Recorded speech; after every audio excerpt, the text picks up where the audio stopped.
Hello আমার দুষ্ট প্রিয় মিষ্টি বন্ধুরা, তোমরা সকলে কেমন আছো? বন্ধুরা, তোমাদের জন্য নতুন একটি গল্প নিয়ে চলে আসছি। বন্ধুরা, তোমরা আমাকে যে পরিমাণ সাপোর্ট করেছো সেটা বলার মতো ভাষা নেই আমার কাছে।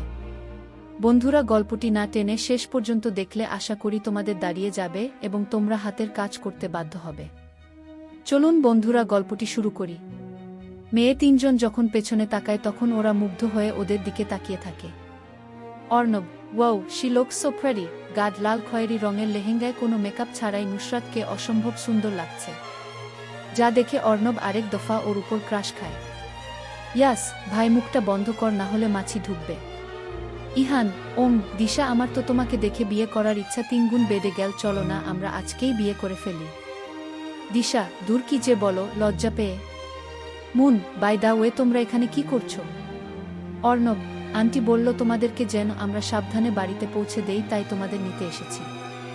মনে মনে ভাগ্যিস এসেছিলাম, না হলে তো আমি আমার প্রেয়সীকে এই রূপে দেখতে পেতাম না। এরপর সবাই শপিং শেষ করে যার যার বাড়ি চলে যায়। এভাবেই দেখতে দেখতে আরও দুদিন কেটে যায় আর ইয়াস এবং মুনের বিয়ের দিনও কাছাকাছি এসে পড়ে। আজ ইয়াস আর মুনের গায়ে হলুদ। ওদের বিয়েটা যেহেতু একটা রিসোর্টে হচ্ছে, তাই দুজনের গায়ে হলুদের অনুষ্ঠান ও একই জায়গায় আয়োজন করা হয়েছে। ওদের গায়ে হলুদের দিন ছেলেরা সবাই হলুদ পাঞ্জাবি আর মেয়েরা সবাই হলুদ শাড়ি পরেছে। অনুষ্ঠানে সবাই হাসিমজা করলেও অর্ণব একপাশে মনমরা হয়ে দাঁড়িয়ে থাকে, কারণ তার প্রেয়সীর এখনও কোনো দেখা নেই। অর্ণবের চোখ শুধু বারবার গেটের দিকে তাকিয়ে আছে প্রেয়সীর অপেক্ষায়। কিন্তু যার জন্য সে এভাবে অপেক্ষার প্রহর গুনছে, সে কি জানে কেউ তার জন্য গভীর আগ্রহে অপেক্ষা করছে? যাই হোক, অর্ণবকে এভাবে দাঁড়িয়ে থাকতে দেখে আয়ুষ ওর কাছে যায়। আয়ুষ, কিরে এভাবে পেঁচার মতো মুখ করে দাঁড়িয়ে আছিস কেন? চলো ওদিকে, একটু পরেই গায়ে হলুদের অনুষ্ঠান শুরু হবে। অর্ণব, হুম চল। এরপর ইয়াসের গায়ে হলুদের অনুষ্ঠান শুরু হয়। সবাই ইয়াসকে হলুদ মাখিয়ে মাখিয়ে একাকার অবস্থা বানিয়ে ফেলেছে আর ওর অবস্থা দেখে সবাই হাসিতে ফেটে পড়ছে। ইয়াস, হেসে নে, তোদের গায়ে হলুদে এর থেকে বেশি হলুদ যদি না মাখিয়েছি তাহলে আমার নামও ইয়াস খান না। এভাবে হাসি মজার মাধ্যমে ইয়াসকে হলুদ মাখানো হয় আর কিছুক্ষণ পর ইয়াসের ছোঁয়ানো হলুদ নিশাকে লাগানো হবে। এর মধ্যে অর্ণব চারিদিকে ঘুরতে ঘুরতে দিশাকে দেখতে পায় আর ওর সামনে গিয়ে জিজ্ঞেস করে, অর্ণব, কি ব্যাপার, তুমি একা কেন, তোমার বান্ধবী কোথায়? দিশা কিছুক্ষণ সন্দেহ নজরে তাকিয়ে থেকে বলে উঠে, দিশা, কেন, ওকে দিয়ে আপনার কাজ কি? অর্ণব, না মানে সবাইকে দেখছি, উনাকে কোথাও দেখতে পেলাম না, তাই জিজ্ঞাসা করছিলাম। মেকি হেসে, দিশা, ও কিন্তু ও তো এখানে আসেইনি, দেখতে পাবেন কি করে? অর্ণব, আসেনি মানে? উনি তো মুনের বেস্ট ফ্রেন্ড, উনি না আসলে হবে? দিশা, ও তো আসতেই চেয়েছিল, কি হয়েছে বলুন তো? আমরা যখন আসছিলাম তখন ওর হসপিটাল থেকে একটা ফোন আসে যে ওর এক পেশেন্টের অবস্থা খুবই আশঙ্কাজনক, তাই ওকে ওখানে যেতে হয়েছে। অর্ণব, ওহো, মন খারাপ করে। এরপর অর্ণব দিশার সাথে কিছু কথা বলে বন্ধুদের কাছে চলে যায়। ওখানে কিছুক্ষণ থেকে একটা বাহানা খুঁজে রিসোর্ট থেকে বের হয়ে আসে আর ঠিক সেই মুহূর্তে নুসরাত ওখানে পৌঁছে যায়। তবে কারো সাথে কারো দেখা হয় না। কিছুক্ষণ পর মুনের গায়ে হলুদের পর্ব শুরু হয়ে যায়। সবাই হলুদ নিয়ে আরেক দফা আনন্দে মেতে উঠে। এদিকে নুসরাত চারিদিকে অর্ণবকে খুঁজে বেড়াচ্ছে, কিন্তু কোথাও খুঁজে পাচ্ছে না ওকে। এভাবে কাউকে খুঁজতে দেখে দিশা জিজ্ঞেস করে, দিশা, কি রে, কাউকে খুঁজছিস নাকি? নুসরাত হুম আনমনে পরক্ষণেই বলতে শুরু করে, কই না তো, আমি আবার কাকে খুঁজতে যাব? দিশা হুম বুঝি সবই বুঝি, তো ম্যাডাম, আপনি যাকে খুঁজছেন সে কিছুক্ষণ আগে আপনাকে খুঁজে না পেয়ে হয়তো মুড অফ করে চলে গেছে। নে এবার চল তো, উপরে নাচ গানের আয়োজন করা হয়েছে, সবাই অপেক্ষা করছে, চল। এই বলে দিশা নুসরাতকে ওর সাথে ছাদে নিয়ে যায়। এদিকে দিশার কথাগুলো শোনার পর থেকেই নুসরাতের মনটা খারাপ হয়ে যায়, তাই ও ছাদের এক সাইডে রেলিং ধরে দাঁড়িয়ে থাকে। এর মধ্যে ও খেয়াল করে কেউ ওকে খুব মনোযোগ সহকারে দেখছে। নুসরাত, কে এটা? আরে এটা তো অর্ণব। হলুদ পাঞ্জাবি, সাদা পাজামা, হাতে ব্র্যান্ডের ঘড়ি, চুলগুলো সুন্দর করে এক সাইডে সেট করা, মাশাল্লাহ, এতেই দারুণ দেখাচ্ছে উনাকে। নুসরাতের মুখে আনমনেই হাসি ফুটে উঠে। এর মধ্যে দিশা ওখানে চলে আসে আর বলে, দিশা, কি দেখছিস এভাবে? নুসরাত উনাকে পরক্ষণেই খেয়াল আসতে দিশাকে ওর দিকে তাকিয়ে থাকতে দেখে বলে, ইয়ে মানে সূর্য দেখছিলাম, কি রোদ আজকে, শাড়ির আঁচল দিয়ে বাতাস করতে করতে। দিশা, কই দেখি, আমিও দেখব। কোনো সূর্য আকাশে না উঠে মাটিতে উঠেছে। এই বলে নিচে ঝুঁকে অর্ণবকে দেখতে পায় আর বলে, ও এই তোমার সূর্য ভালোই তো ডুবে ডুবে পানি খাচ্ছিস। নুসরাত কিছু না বলে লজ্জায় ওখান থেকে চলে যায় আর দিশা ওর কাণ্ড দেখে হাসতে থাকে। ফ্ল্যাশব্যাক। অর্ণব যেই গাড়ি স্টার্ট দিতে যাবে তখন ওর কাছে আয়ুষের ফোন আসে। আজুস, হ্যালো অর্ণব, কোথায় তুই? অর্ণব, পার্কিং লটে, আমার শরীরটা ভালো লাগছে না তাই চলে যাচ্ছি। আয়ুষ, এইবার ভালো লাগবে কারণ তোর ভালো লাগানোর লোক চলে এসেছে, তাই তাড়াতাড়ি চলে আয়। অর্ণব, মানে? আজুস, আমি এইমাত্র তোর প্রেয়সীকে ভেতরে ঢুকতে দেখলাম। এটা শোনার পর অর্ণব আর 1 মিনিটও নষ্ট না করে আবার ফিরে আসে। আর দূর থেকে নুসরাতকে মুগ্ধ হয়ে দেখতে থাকে। হলুদ শাড়িতে ওর সৌন্দর্য যেন আরও বেশি ফুটে উঠেছে। ও মনে মনে বলতে থাকে, অর্ণব, এই মেয়ে কি আমাকে মারার প্ল্যান করেছে নাকি? এভাবে আর চলতে পারে না, কিছু তো একটা করতেই হবে। এরপর কিছুক্ষণ পর অর্ণব দেখতে পায় একটা ছেলে নুসরাতের সাথে হেসে হেসে কথা বলছে। তা দেখে ওর মাথা গরম হয়ে যায়, কিন্তু নিজেকে সামলে নিয়ে কিছু একটা ভেবে হাতে জুসের গ্লাস নিয়ে এগিয়ে যেতে থাকে। ছেলেটির কাছাকাছি আসার পর ইচ্ছে করে হোঁচ খাওয়ার ভান করে জুসটুকু ছেলেটির উপর ফেলে দেয়। অর্ণব, উফস, সরি, আমি আসলে খেয়াল করিনি, প্লিজ কিছু মনে করবেন না। অসহায় ফেস বানিয়ে ছেলেটি, ইটস ওকে, আমি কিছু মনে করিনি বলে টিস্যু দিয়ে নিজের জামা মুছতে থাকে। আর অর্ণব বাঁকা হেসে ওখান থেকে চলে যায়। এরপর সবাই অনুষ্ঠান শেষে যার যার বাড়ি চলে যায়। বিয়ে দিন। পুরো ওয়েডিং হলটা ফুল দিয়ে সুন্দর করে সাজানো হয়েছে, আর কিছুক্ষণের মধ্যেই গেস্টরা আসা শুরু করবে। এর মধ্যে একে একে প্রায় সবাই চলে আসা। কিছুক্ষণ পর ইয়াসকে স্টেজে বসানো হয় আর ওকে ঘিরে আয়ুষ, ইহান বসে আসে। দুজনে ইয়াসের সাথে মজা করতে থাকে। ইয়াস, কিরে তোরা দুইটা তো এখানে, ওই বাদরটা কোথায়? ওদের কথার মাঝেই ওখানে এন্ট্রি হয় আমাদের অর্ণবের। ডার্ক কফি কালার স্যুটে অর্ণবকে দেখতে অনেক হ্যান্ডসাম লাগছিল। আয়ুষ, ওয়াও, আজকে তো আমাদের ক্যাপ্টেন মহাশয়কে বেশ লাগছে। ইহান, একেবারে হিরোদের মতো। অর্ণব, হিরোকে তো হিরোদের মতোই লাগবে, ভাব নিয়ে। ইয়াস, হ্যাঁ, আর কিছুক্ষণ পরেই তো তোমার নায়িকাও চলে আসবে, তখন তোমার হিরোগিরি আরও বেড়ে যাবে। অর্ণব কিছু না বলে হাসে। এর কিছুক্ষণ পর ওখানে সিরাত এসে ইয়াসকে বিয়ের শুভেচ্ছা জানান। আর ওকে দেখে ওরা তিনজন অবাক হয়। অর্ণব, তুই এখানে? তোর তো। আর কিছু বলার আগেই ইয়া বলে উঠে, ইয়াস, কি ভেবেছিলি আমার বিয়েতে ভাবি থাকবে না? এটা কি হয়? এরপর আয়ুষের কাছে গিয়ে বলে, এবার তো মুখটা বন্ধ কর, মুখে মাছি ঢুকবে তো। ওর কথা শুনে অর্ণব আর ইহা হেসে উঠে আর আঙুল খানিকটা লজ্জা পেয়ে যায়। এদিকে সিরাত আজুষের দিকে তাকিয়ে আছে, যেন এই চোখ দুটো সারা জীবন ওর দিকে তাকিয়ে থাকলেও দেখার তৃষ্ণা মিটবে না। আজুষকেও আজকে বেশ হ্যান্ডসাম লাগছে।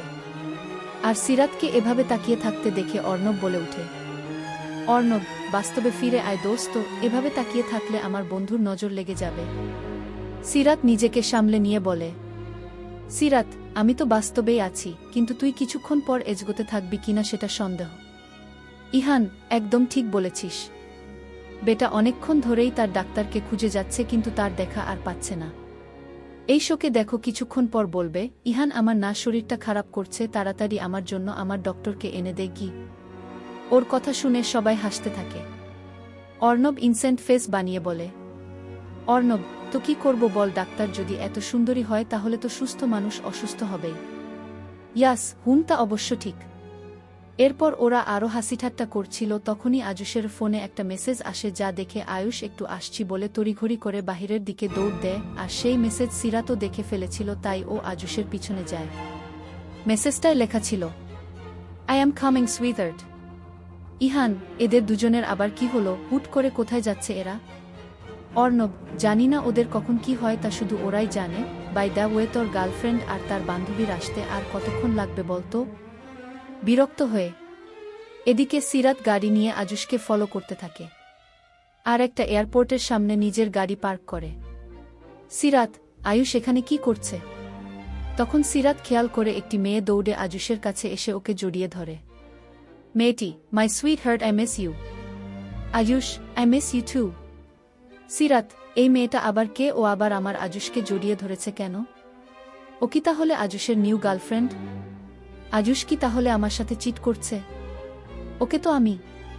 সিরাত নিজের রাগ কন্ট্রোল করতে না পেরে গাড়ি থেকে নেমে আয়ুষের কাছে আসে। সিরাত, ধোঁকাবাজ, প্রতারক, তোর গেফ থাকা সত্ত্বেও তুই আমার সাথে সম্পর্ক করছিস এভাবে। আর কয়টা মেয়ের জীবন নষ্ট করেছ তুই। তোর জন্য আমি কত কি স্যাক্রিফাইস করছি, আর তুই কিনা আমাকে ধোয়া দিলি। আজ তোর একদিন কি আমারা যে কয়দিন লাগে। আয়ুষ, এসব কি বলছো তুমি? আগে আমার কথাটা শোনো। সিরাত, কি শুনবো আমি? তুই এত খারাপ আমি আগে জানতাম না। তোর জন্য আমি বাবার সাথে রাগারাগি করেছি, নিজের পোস্টিং তোর কাছে করেছিলাম, আর তুই কিনা আমাকে ধোঁকা দিলি। এইবার বুঝিয়ে এই মেয়েটার জন্যই তুই আমাকে অ্যাভয়েড করেছিস। ফোন করলে ফোন ধরিস না। আয়ুষ, আরে শোনো তো, ও আমার বড় বোন হয়, গার্লফ্রেন্ড না। সিরাত, ঠাসেস। আয়ুষের গালে থাপ্পড় মেরে, লজ্জা করে না তুই আবার ওকে তোর বোন বলছিস? আয়ুষ, আমি সত্যিই বলছি ও আমার বোন। আপু তুমি কিছু বলো। মেয়েটি কিছুই বলে না, চুপচাপ সবকিছু দেখে যাচ্ছে। এই দেখে সিরাত আবার আয়ুষকে আরও একটা থাপ্পড় মারে। আয়ুষ, তুমি আমাকে বিশ্বাস করো, আমি তোমাকে ধোঁকা দিচ্ছি না। সিরাত, তোকে বিশ্বাস করব আমি? তাই বলে সিরাত আয়ুষের পায়ে লাথি মেরে ওখান থেকে চলে যায়। আর আয়ুষ মেয়েটির দিকে করুণ দৃষ্টিতে তাকায়। মেয়েটি, কি হলো বেবি, তোমার লেগেছে? হাসতে হাসতে।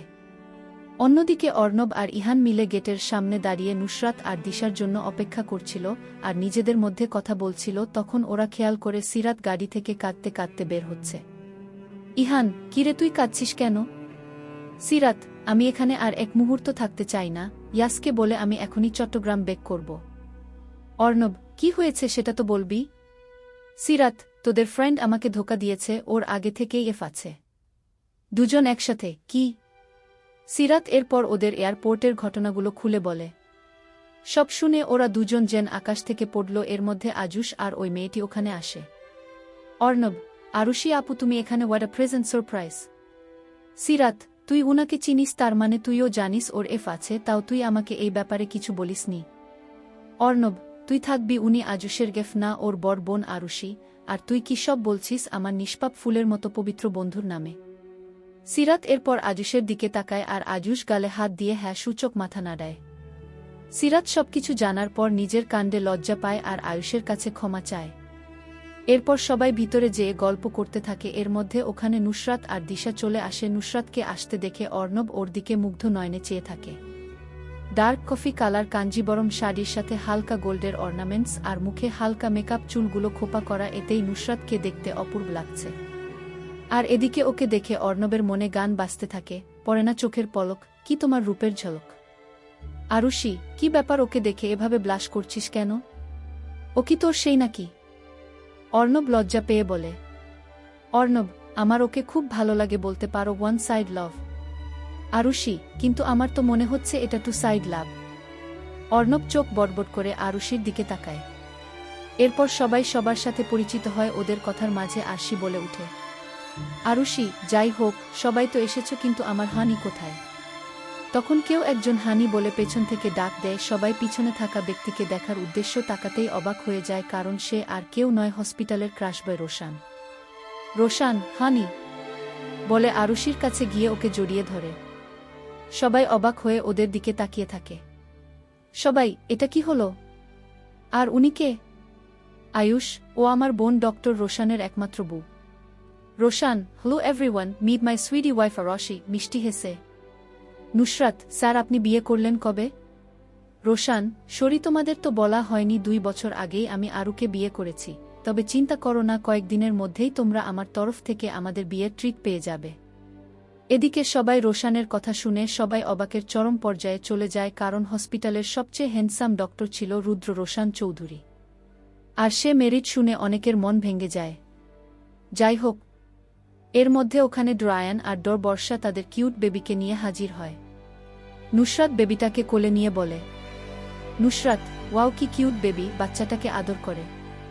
অর্ণব তখন দুষ্টুমি করে নুসরাত এর কানের কাছে গিয়ে ফিসফিসিয়ে বলে, অর্ণব, আমাকে বিয়ে করলে আপনার এরকম মিষ্টি একটা বেবি হবে ভেবে দেখতে পারেন। বাঁকা হেসে নুসরাত তখন অর্ণবের দিকে রাগান্বিত চোখে তাকায়। অর্ণব, আমি তো জাস্ট মজা করছিলাম, এত রাগ করার কি আছে? কিছুক্ষণ পর মুনকে স্টেজে আনা হয় এবং ইয়াসের পাশে বসানো হয়। বরবু এর সাজে দুজনকে পাশাপাশি অনেক সুন্দর লাগছিল। নুসরাত, কত সুন্দর লাগছে দুজনকে একসাথে, কারো নজর যেন না লাগে। মিষ্টি হেসে ওর এই হাসিটা আর কারো চোখে না পড়লেও অর্ণবের চোখে ঠিকই পড়েছে, আর এটি ইতিমধ্যে ক্যামেরা বন্দী হয়ে গেছে। এরপর ইয়াস মুনের বিয়ে কার্যক্রম শুরু হয়। কুবুল বলার মাধ্যমে ওরা পবিত্র বন্ধনে আবদ্ধ হয়ে যায়। বিয়ের শেষে ওদের একটা রিচুয়াল থাকে যেখানে বরবুকে একে অপরের মুখ আয়নায় দেখতে হয়। তো ছেলেপক্ষ থেকে আয়নাটা অর্ণবের কাছে থাকে, অপরদিকে মেজেপক্ষের আয়নাটা নুসরাতের কাছে থাকে। অর্ণব আয়নার দিকে কিছুক্ষণ তাকিয়ে নুসরাতের দিকে একবার তাকায়, আর ওর মাথায় একটা দুষ্টু বুদ্ধি আসে, আর ও আয়নাটা একটু বাঁকা করে, যার জন্য আয়নায় নুসরাতের মুখ দেখা যাচ্ছিল, আর অর্ণব ওকে দেখে মুচকি মুচকি হাসছিল। বিষয়টা আর কেউ খেয়াল না করলেও ইহানের চোখ এড়ায় না, আর ও আয়ুষকে ইশারা করতেই আয়ুষও ব্যাপারটা বুঝে ফেলে। তাই ও অর্ণবের কানের কাছে ফিসফিস করে বলে, আয়ুষ, সুন্দর না? আদ্র, অনেক সুন্দর। হাসি হাসি মুখে পিছনে ঘুরে আর আয়ুষকে সরু চোখে তাকিয়ে থাকতে দেখে ভরকে যায়। আজুস এবার একটু জোরেই বলে, আয়ুষ, নিজের চাঁদ দেখা শেষ হলে এখন ইয়াসকে অন্তত ওর চাঁদকে দেখতে দে, বেচারা কখন থেকে বুয়ের মুখ দেখার অপেক্ষায় বসে আছে। অর্ণব ওর কথায় লজ্জা পেয়ে যায়। সবাই অর্ণবের দিকে তাকিয়ে মিটি মিটি হাসছে। ইহান ভাই, তোর বিয়ে করার ইচ্ছে হলে আমাকে বল, আমি সব ঠিক করে দেওয়ার ব্যবস্থা করব। অর্ণব একটু ভাব নিয়ে বলে, অর্ণব, ঠিক আছে, আমি বিয়ে করতে রাজি, কিন্তু আমার একটা শর্ত আছে। দিশা, তা শুনি, কি শর্ত আপনার? অর্ণব, তেমন কঠিন কিছু না, আমায় শুধু একজন পুনাম এনে দিলেই হবে। আরুষি, কোন পুনাম ভাই? আয়ুষ, বাই এনি চান্স বিবাহ মুভির সেই পুনাম না তো? অর্ণব, একদম ঠিক ধরেছিস। এরকম কথা অর্ণব বলবে এটা কেউ আশা করেনি, সবার মুখ হা হয়ে গেছে। এর মধ্যে নুসরাত বলে উঠে, ইহান, তাহলে তো তোকে সারা জীবন কুমার থাকতে হবে। হায় আল্লাহ, আমার বন্ধুর উপর তুমি রহমত নাজিল করো, আমিন। ইহানের কথা শুনে সবাই হাসতে থাকে, আর অর্ণব নুসরাতের হাসিমাখা মুখ দেখতে থাকে। এরপর সব নিয়ম শেষ হবার পর সবাই খেতে চলে যায়। খাবার টেবিলে যে যার পার্টনার নিয়ে পাশাপাশি বসে যায়, এদিকে বেচারা অর্ণব তাদের দিকে তীক্ষ্ণ দৃষ্টিতে তাকিয়ে থাকে। অর্ণব, চারিদিকে শুধু কাপড়, সবাই সবার সাথে বসে গল্প করছে, আমিই শুধু সিঙ্গেল। আল্লাহ, এ তোমার কেমন বিচার? পাশাপাশি না হোক, অন্তত সামনাসামনিও তো আমার ডক্টরকে বসার ব্যবস্থা করে দিতে পারো। মনে মনে আল্লাহ যেন তার বান্দার ইচ্ছা গ্রহণ করেছে, কেননা ঠিক তখনই নুসরাত এসে অর্ণবের সামনের চেয়ারে বসে, আর তা দেখে তো অর্ণবের খুশিতে টেবিলের উপরে উঠে নাচতে মন চাচ্ছিল। যাই হোক, অর্ণব নিজের ইচ্ছেটাকে ধমিয়ে নিয়ে খেতে শুরু করে। সবাই খাওয়া শুরু করে, কিন্তু আমাদের ক্যাপ্টেন মহাশয় খাওয়ার সাথে সাথে তার ডক্টরকে বিরক্ত করতে ব্যস্ত হয়ে পড়ে। অর্ণব বারবার নুসরাতের পায়ের সাথে ওর পা লাগাচ্ছিল। এতে নুসরাত বিরক্ত হচ্ছিল, আর অর্ণবর দিকে তাকাতেই দেখে অর্ণব মিটিমিটি হাসছে। তা দেখে ওর বুঝতে বাকি রইল না যে অর্ণব ইচ্ছে করেই ওকে বিরক্ত করছে, কিন্তু সব বুঝেও নুসরাত কিছু বলতে পারছিল না। আর এদিকে ওকে বিরক্ত করতে পেরে অর্ণব অনেক মজা পাচ্ছিল। একবার ভুলে আজুসের পা নুসরাতের পায়ের সাথে লাগে, আর নুসরাত সেটা অর্ণবের পা ভেবে আজুসের পায়ে জোরে লাথি মারে। আয়ুষ, ও আব্বু গো! সিরাত, কি হলো তোমার? আয়ুষ, কে যেন আমার পায়ে লাথি মেরেছে। সিরাত, তোমাকে আবার কে লাথি দিবে? আয়ুষ, আমি সত্যি বলছি, বিশ্বাস করো। এদিকে আজুসের এমন অবস্থা দেখে অর্ণব হাসতে থাকে, আর নুসরাত অর্ণবের দিকে রাগান্বিত চোখে তাকিয়ে থাকে। আয়ুষ, তুই কি রে, আমার এমন অবস্থা দেখে তুই হাসতেছিস? আউচ! সবাই খাওয়া শেষ করে গল্প করতে শুরু করে। তখন আয়ুষ হঠাৎ বলে উঠি, আজুস, দূর, এভাবে শুধু গল্পে আসরটা ঠিক জমছে না। এই অর্ণব, তুই তো গান বলতে পারিস, একটা গান বল না। অর্ণব, গান গাওয়াই যায়, কিন্তু আমার একটা শর্ত আছে। ইহান, এই কখন থেকে কি কসব শর্ত লাগিয়ে যাচ্ছিস? এইবার কিন্তু বেশি বেশি হয়ে যাচ্ছে, কপাট রাগ দেখিয়ে। অর্ণব, ঠিক আছে, আমি তাহলে গান বলবই না। ইয়াস, ঠিক আছে, তোর শর্ত পূরণ করা হবে, তুই এবার গান শুরু কর।